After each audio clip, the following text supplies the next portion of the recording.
तो नमस्कार दोस्तों, मैं प्रकाश कुमार। आप देख रहे हैं भोजपुरी की ताज़ा खबर। तो चलिए शुरू करते हैं आज की ताज़ा खबरें। पहली खबर है भोजपुरी के जुबली स्टार दिनेश लाल यादव की तरफ से, जिनका एक बहुत ही शानदार फिल्म टीवी पर चलाया जाने वाला। फिल्म का नाम होने वाला फसल। इस फिल्म को जी बास्कोप पर 7 तारीख को शाम 7 बजे चलाया जाएगा। फिल्म को टीवी पर जरूर देखिएगा दोस्तों, बहुत ही अच्छी फिल्म बनाई गई है। दूसरी खबर है भोजपुरी के पावर स्टार पवन सिंह की तरफ से, जिनका एक रियलिटी शो का पहला एपिसोड आज ही दोपहर 12 बजे मैक्स प्ले पर रिलीज किया जाएगा। दोस्तों एपिसोड को देखिएगा जरूर, तो पहला एपिसोड बहुत अच्छा होगा दोस्तों, आप लोग फ्री में देख सकते हैं दोस्तों, कोई भी पैसा नहीं लगेगा दोस्तों। अगली खबर है भोजपुरी के दबंग स्टार खेसारी यादव की तरफ से, जिनका एक गाना शूट किया गया अन्य एक्टर्स के साथ, जो कि आप लोग स्क्रीन पर देख सकते हैं कुछ तस्वीरें दोस्तों। आप सभी को बता दूं कि खेसारी यादव का यह गाना आप सभी को बीच आने वाला ग्लोबल म्यूजिक जंक्शन के यूट्यूब चैनल पर दोस्तों। अगली खबर है भोजपुरी की फिल्म नवीन नवदुर्गा, जो इस फिल्म को तरफ से इस फिल्म को फर्स्ट लुक पोस्टर आप सभी के बीच रिलीज किया गया, जो कि आप लोग स्क्रीन पर देख सकते हैं। और बहुत जल्द इस फिल्म का ट्रेलर भी आप सभी के बीच आने वाला है SRK म्यूजिक के यूट्यूब चैनल पर दोस्तों। अगली खबर है भोजपुरी की फिल्म चुगलखोर,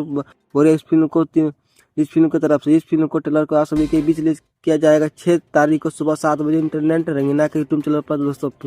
फिल्म जरूर देखिएगा दोस्तों। अगली खबर रितेश पांडे की तरफ से, जिनकी एक नई फिल्म फर्स्ट लुक पोस्टर आप सभी के बीच आने वाला है, जो कि आप लोग इस स्क्रीन पर देख सकते हैं। फिल्म का नाम होने वाला भ्रष्टाचार। बहुत ही जल्द इस फिल्म को ट्रेलर का आप सभी के बीच आने वाला। अगली खबर है खेसारी यादव की तरफ से, जिनका फिल्म इस फिल्म का एक नए पोस्टर आप सभी के बीच रिलीज किया गया है, कि आप लोग स्क्रीन पर देख सकते हैं। बहुत जल्द इस फिल्म का ट्रेलर भी आप सभी के बीच आने वाला है, और बहुत ही जल्द इस फिल्म का सिनेमा घर में भी रिलीज किया जाएगा। और अगली खबर है उमेश प्रेमी की तरफ से, जिनका एक बहुत ही शानदार नवरात्रि गाना आने वाला है, जिस गाने का नाम होना है आरती उतार के किया जाएगा आज ही दोस्तों 6 बज के प्रमोद फिल्मी के इंटरनेट यूट्यूब चैनल पर दोस्तों। ये आप लोग को आज की ताज़ा खबर कैसी लगी कमेंट में बताएं। वीडियो अच्छा लगा लाइक करना, सब्सक्राइब करना, शेयर करें दोस्तों। आपके लिए मिलते हैं दोस्तों नेक्स्ट वीडियो में दोस्तों। धन्यवाद।